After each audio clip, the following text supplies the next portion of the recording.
छोरी मान्छेले आफ्नो लागि कमाउन जरुरी छ। किनभने बिहे नगरुन्जेल माइती घरमा बाउको नामले चिनिन्छ, बिहे गरिसकेपछि पराई घरमा श्रीमानको नामले चिनिन्छ र छोराछोरी भइसकेपछि छोराछोरीको नामले चिनिन्छ। अक्रम बक्रम त्यस्तै हुन्छ। जब श्रीमानलाई रिस उठ्यो भने तेरो घरबाट निस्कियो, अनि माइती घर गयो भने तेरो घर वहीँ हो, यहाँ नआइज भन्नुहुन्छ आमाहरूले होइन। माइतीमा पनि ठाउँ हुँदैन है बिहे गरिसकेपछि। अनि भनेको माइतीमा फर्केर जाम तेरो घर त्यहीँ भनेको हुन्छ होइन।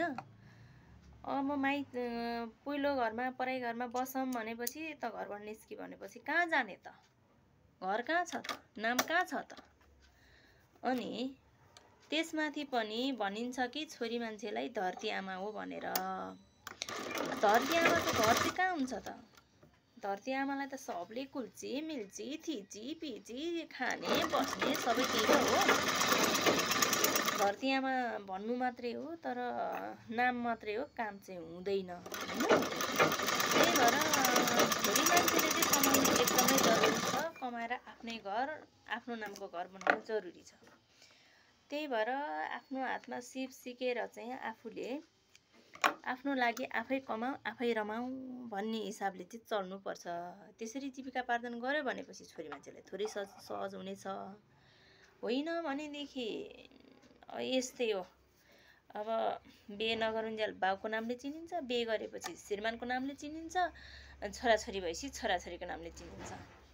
हामी छोरी मान्छेको त नामै आउँदैन, कामै छैन के।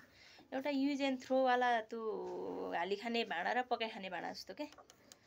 काम चाहिँ धेरै लाग्ने तर नाम चाहिँ काहीँ पनि नहुने क्या, त्यस्तो हुन्छ।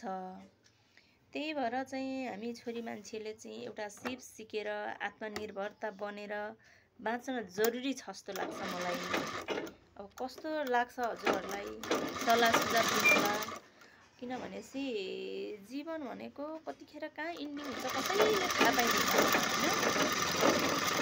त्यही भएर म चाहिँ के भन्छु भने सिप सिपौँ, सिप सिकेर आत्मनिर्भर बनाऊँ र सुखी लाइफ जिउने कोसिस गर्नुहोला।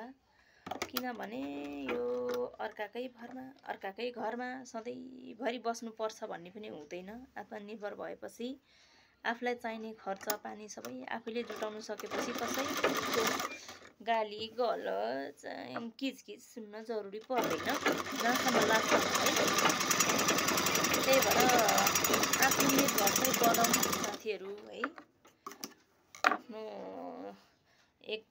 एकदम दीर्घकालीन सिप सिकेर चाहिँ आत्मनिर्भर बनेर चाहिँ मेरो पनि आफ्नो नाम छ है भनेर आफ्नो नाम आफैले कमाऊँ है। त्यही भएर मेरो सपना भनेकै त्यही हो। किनभने सधैँभरि अरूको लागि जिउने, अरूकै आधारमा जिएर बस्ने, अरूकै